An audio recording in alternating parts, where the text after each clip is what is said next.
So what's going on, Paul? Well, we're gonna ask Tim Binnall some questions here, and find out who the real Tim Binnall is. So, 5 questions with Tim Binnall of Binnall of America. Number 1. All right. How did you get into the esoteric radio business in 100 words or less? Just the esoteric radio business? Yeah, sure. All right. Well, I listened to a lot of Coast to Coast AM, and after a while I kind of thought, instead of just calling in and having one question with the guest, I had my own questions, and I wanted to ask questions that weren't getting asked. And I found that a lot of times when someone does a radio show, they don't really revisit a lot of the stuff if they've already done it before. Like I wanted to have Peter Davenport on and talk about like how he became the head of the National UFO Reporting Center, that kind of thing. So that's pretty much kind of how it ended up happening. I had questions of my own that I wanted to ask, and made my way that way. Now, you've had over probably 40, 50 guests now over 2 years? 60 plus episodes, probably over 50 guests, yeah. Who haven't you had on that you would desperately like to have on? Who's your number 1 guy or girl on your hit list? Oh, wow.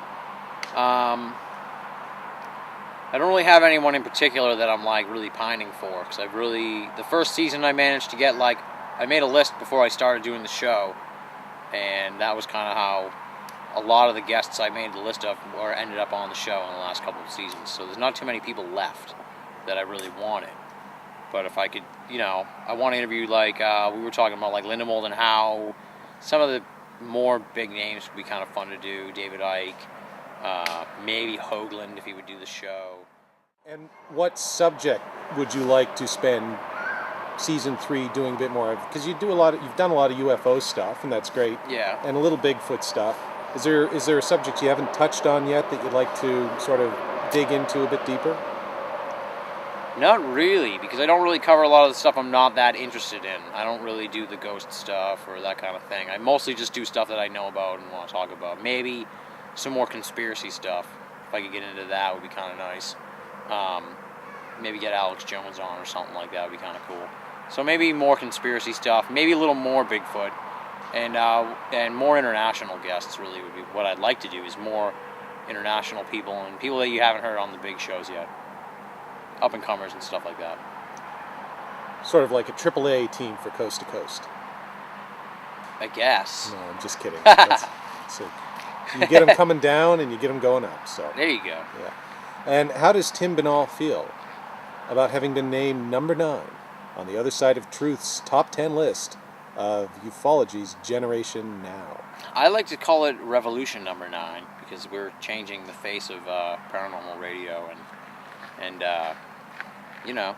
I'm happy about it.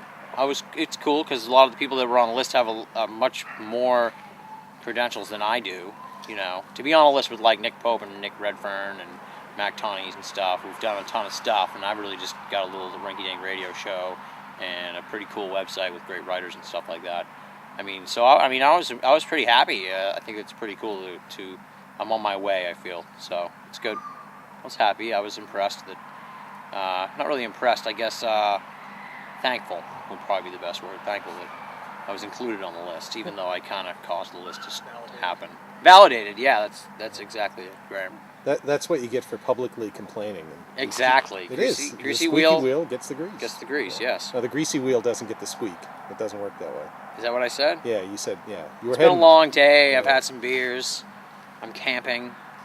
And you're here now. Question number 5. You're here at Oak Island for the Oak Island Treasure Conference Explore Festival. Oak Island days. There you go. Yeah. What do you think of Oak Island? The mystery, the magic. The mystery, yeah, it's cool. I'm enjoying it. I'm really impressed by how hardcore some of the people are, especially some of the other people in the audience. I'm very impressed by it. The tour was really neat and it was cool, and especially because you can't, otherwise it's closed all year. So, it's kind of like obviously it's a once a year type of thing, and chances are it's like a once in a lifetime type of thing. So, if they end up finding something really cool, at least I'll be able to say that I was there before it happened.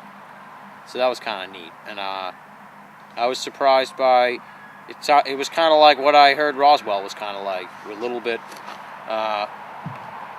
not as grandiose as you expect. It was a little more down home kind of feel to it. So that was cool, and yeah, I was impressed.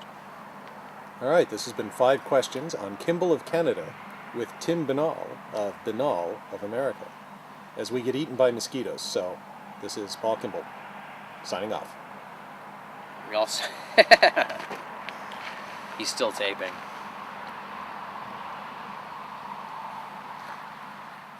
Good Canadian beer.